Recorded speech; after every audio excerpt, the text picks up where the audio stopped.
Esta semana de literatura me han invitado y estoy volviendo a mi alma mater porque justo en este salón he estudiado los primeros años cuando había estudios generales. Agradezco esta oportunidad de volver nuevamente a San Marcos.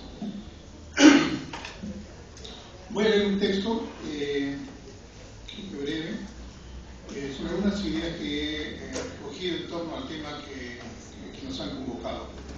He titulado Rivera Martínez o la armonía de dos mundos.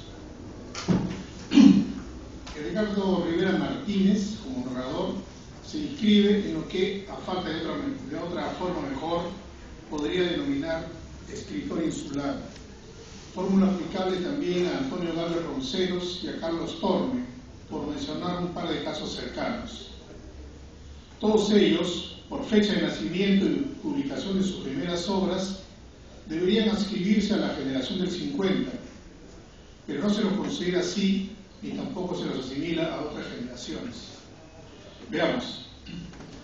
Torme nace en 1924 y publica a los días fáciles su primer libro de cuentos en 1960.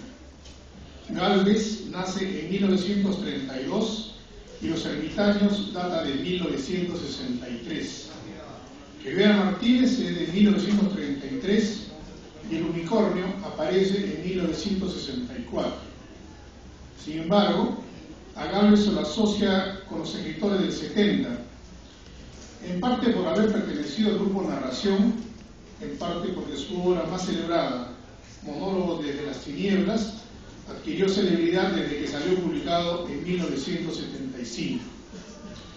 A Torme se lo ubica más en los años 80 y 90, décadas en las que aparecen sus novelas históricas, aunque Mañana Mao, su segundo conjunto de cuentos, se edita en Argentina en la prestigiosa editorial Losada en 1974.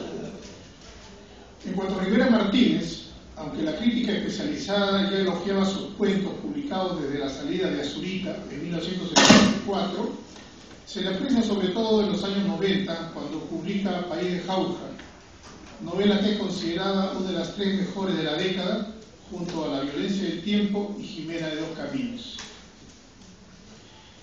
Este reconocimiento es unánime en la crítica literaria peruana.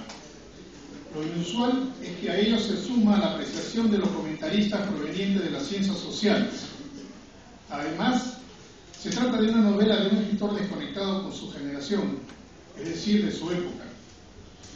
Todo esto de las generaciones es muy relativo, por cierto, y decir de un autor que, entre comillas, se lo reconoce o se lo aprecia, también. Pero no deja de ser siempre una herramienta práctica para ubicar a un autor en relación con su entorno y su tiempo. A ello se suma que País de Jauja es una novela que aborda el tema del mestizaje y del, comillas, encuentro de culturas, de una manera contradictoria con las tendencias predominantes hasta entonces.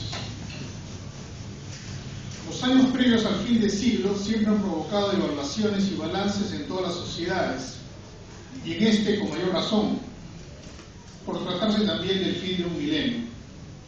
A ello se sumaba, entre nosotros, que parecía que por fin salíamos de la pesadilla de una guerra interna causante de decenas de miles de muertos.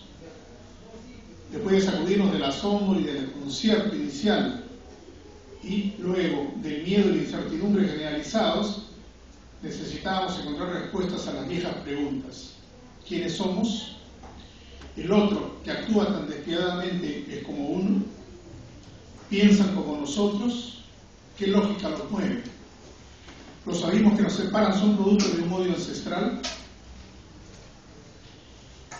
Paralelamente, aunque de manera silenciosa y apenas perceptible, se instalaban también en nuestro medio preocupaciones provenientes del mundo externo, aquella derivada del deterioro del medio ambiente y la crisis de la modernidad, que llegaba hasta la médula de sus fundamentos, de su absoluto convencimiento de que la civilización, llámese modernidad occidental, es el rasero de todas las sociedades, el modelo hacia el que todas las culturas deberían llegar, so pena de seguir siendo consideradas primitivas o tradicionales, si no digo atrasadas, en el mejor de los casos.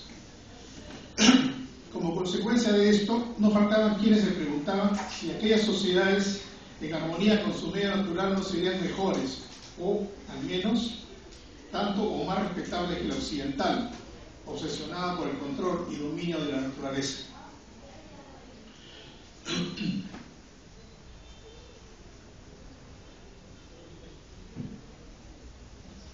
En esta etapa de tantas interrogantes e incertidumbres, las novelas, como País de Jauja, en las que se encontraba alguna respuesta relacionada con cualquiera de estas preguntas y otras tantas que se derivan de nuestra condición de país desgarrado por la guerra interna y agobiado por nuestra heterogeneidad cultural y étnica en conflicto, suscitaron un notable interés.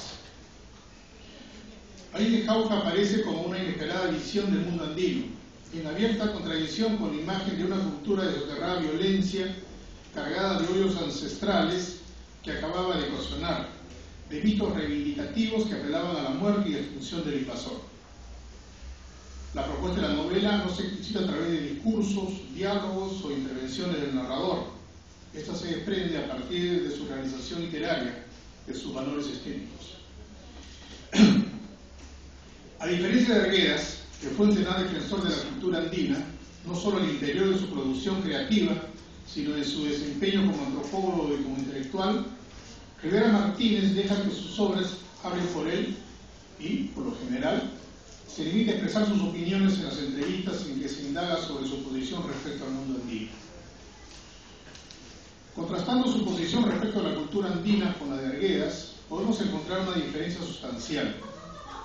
Mientras que Arguedas es un ardoroso y tenaz defensor de la cultura andina de dentro, tomando partido por la causa indígena, Rivera Martínez en sus obras revela una búsqueda de equilibrio, una valoración equidistante entre las manifestaciones de la cultura andina y la occidental.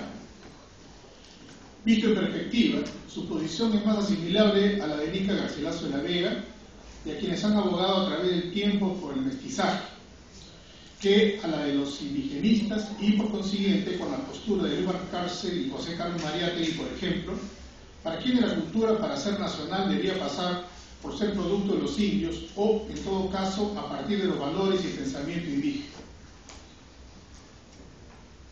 Recordemos que Mariátegui caracteriza nuestra formación histórico-literaria en tres etapas: la colonial, la cosmopolita y la nacional.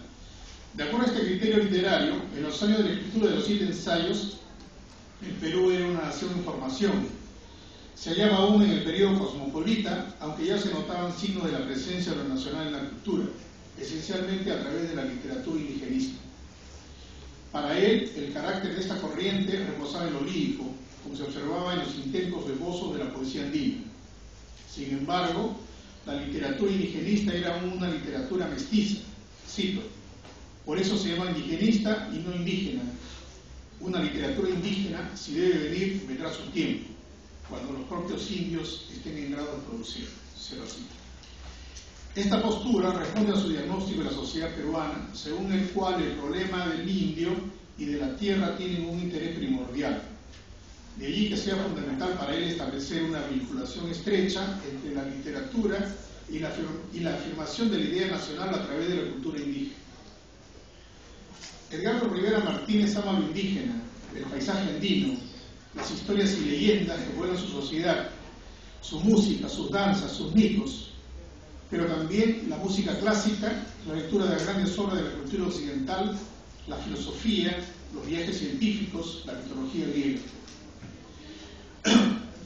Esta postura, que se observa claramente en el País de Jauja, cuestión que han hecho notar todos los críticos literarios, no es producto exclusivo de esta novela. Rivera Martínez, desde su primer libro, define los rasgos que caracterizan su narrativa. En los 4 cuentos que conforman El Unicornio, su primer libro, publicado en 1964, se muestra ya como un escritor original y dueño de una escritura muy cuidada, y en él se advierte su concepción de la cultura nacional. Es admirable cómo en el cuento que da nombre al libro, que data de 1957, está presente la soledad del personaje principal, su riqueza interior exteriorizada en sus actos y también a través de su comunicación con la naturaleza, así como en la búsqueda de la belleza mediante la poesía y la música, características que se repetirán en el futuro bajo diversos ropajes literarios. El eje del cuento lo constituye la presencia en el espacio andino de un ser proveniente de la mitología occidental, el unicornio. En torno a su estancia se evidencia claramente el contraste de las dos culturas, la andina y la occidental, contraste que se empleará con las referencias históricas y de viajes y costumbres de mundos lejanos. En este breve cuento aparece en germen, en abstracto, los rasgos que serán reconocidos décadas después como sus más importantes realizaciones narrativas, sobre todo en lo que respecta a su propuesta de armonía cultural.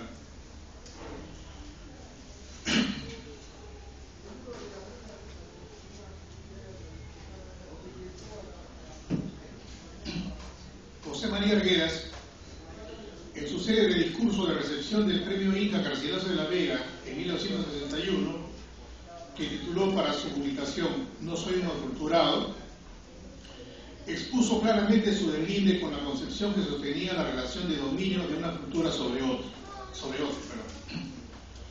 Fernando Ortiz, en Contrapunteo cubano del tabaco y el azúcar, libro de gran proyección publicado en 1940, aunque adscrito a la corriente funcionalista predominante en esos años, se había atrevido a cuestionar el término aculturación usado en la antropología norteamericana, pues no estaba de acuerdo con que las culturas tradicionales o premodernas tendieran inevitablemente a desaparecer, absorbidas por la dinámica e influencia de la modernidad occidental. Ortiz propone por primera vez, como alternativa, el concepto de transculturación como un elemento indispensable para comprender la historia cultural de Cuba y, por extensión, la de toda América Latina. Ángel Rama, entre otros intelectuales, acogió esta postura y la asimiló a la literatura. No sé si queda claro, Ortiz era antropólogo de la corriente norteamericana. En su libro Transculturación narrativa en América Latina sostiene, con justa razón, que, cito, los procesos de aculturación son tan viejos como la historia de los contactos entre sociedades humanas diferentes y bajo diversos nombres se han estudiado en los modelos capitales de las antiguas culturas: Creta, Grecia, Alejandría, Roma. Cierro la cita. Más adelante precisa que el concepto de transculturación es particularmente importante en América Latina porque, cito, se elabora una doble comprobación. Por una parte, registra que la cultura presente de la comunidad latinoamericana, que es producto largamente transculturado y en permanente evolución, está compuesto de valores idiosincráticos, los que pueden reconocerse actuando desde fechas remotas. Por otra parte, corrobora la energía creadora que la mueve, haciéndola muy distinta de un simple agregado de normas, comportamientos, creencias y objetos culturales, pues se trata de una fuerza que actúa con desenvoltura tanto sobre la herencia particular, según las tradiciones propias de su desarrollo, como sobre las aportaciones provenientes de afuera. Cierro la cita. País de Jauja, una novela que, entre comillas, es una celebración del mestizaje, como lo denomina Antonio Cornejo Polar, es también una novela de formación, una Bildungsroman, y una novela lírica, y una novela de recreación de una ciudad andina tradicional anclada en el fondo de un proceso de modernización del país. Además, es una novela de la que se puede extraer un mensaje ideológico en la medida que, como señala James Higgins, cito, la historia de la evolución personal de Claudio ejemplifica el tipo de desarrollo que Rivera Martínez estima necesario para que la Sierra y el Perú supere el subdesarrollo del que ha adolecido durante siglos. Y más adelante completa la idea sosteniendo que, cito nuevamente, el texto sugiere, en efecto, que la sociedad andina y peruana en general debe aprender a mirar hacia afuera, aprovechar la tecnología occidental y equipararse para acceder a la modernidad. Cierro así. A través de Claudio, el protagonista de la novela, se presenta una ciudad de características singulares. Su fundación data de la llegada de los españoles, como que fue la primera capital del Perú, establecida en uno de los valles más amplios y ricos del país, territorio del señorío Huanca. Gracias a las bondades de su clima y algunas leyendas en torno a sus riquezas, su nombre da pie a uno de los primeros mitos provenientes de nuestras tierras. Jauja se convirtió en sinónimo de lugar paradisíaco, de inmortales riquezas, casi un lugar utópico.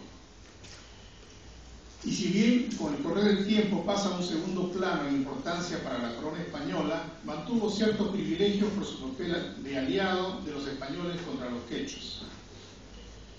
En los años 40, en que se sitúa la novela, Jauja mantiene cierto prestigio y atractivo especial, en tanto que es considerada como un lugar ideal para curarse de los males pulmonares. Por esta razón, los críticos han comentado de una o de otra forma su relación con la montaña mágica de Thomas Mann, aunque mayormente desde el punto de vista general, pues más son las diferencias que las semejanzas. Como que en la novela del premio Nobel alemán se encuentran personajes poseedores de una gran cultura e inteligencia y los diálogos muchas veces alcanzan un nivel admirable. En cambio, en la novela de Rivera Martínez, aparte del narrador, los personajes más entrañables son en gran medida sencillos, en tanto que los prejuiciosos e intolerantes son burdos en sus pasiones, como Cristófero, el peluquero racista, y Wharton, el cura fanático. En cambio, el paralelo con una novela que podría considerarse su antecedente inmediato ha sido apenas mencionado. Nos referimos a Sanatorio, novela de Carlos Parra del Riego, publicada en 1938. No obstante desenvolverse ambas en un mismo escenario, sus diferencias también son marcadas. La principal de ellas es el tratamiento realista en Sanatorio y la perspectiva intimista y subjetiva que se observa en el país de Jauja, que paradójicamente es más universal, en tanto que articula diversos niveles de la realidad. Así, en la novela de Rivera Martínez,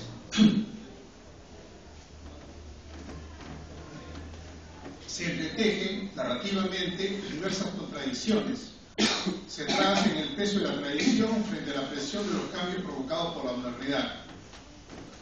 Se contrastan de este modo la intuición y el saber popular con el pensamiento racional, las manifestaciones culturales basadas en la oralidad frente a la creación escrita, a su formación en el papel impreso, los valores individuales frente a los colectivos, la música popular frente a la música clásica. Todo esto es una manifestación más, en este caso artísticamente bien lograda, de nuestra heterogeneidad y diversidad cultural y étnica, de nuestras fracturas y vacíos sociales, de nuestra búsqueda de consolidación de nuestra identidad, rescate de nuestra memoria.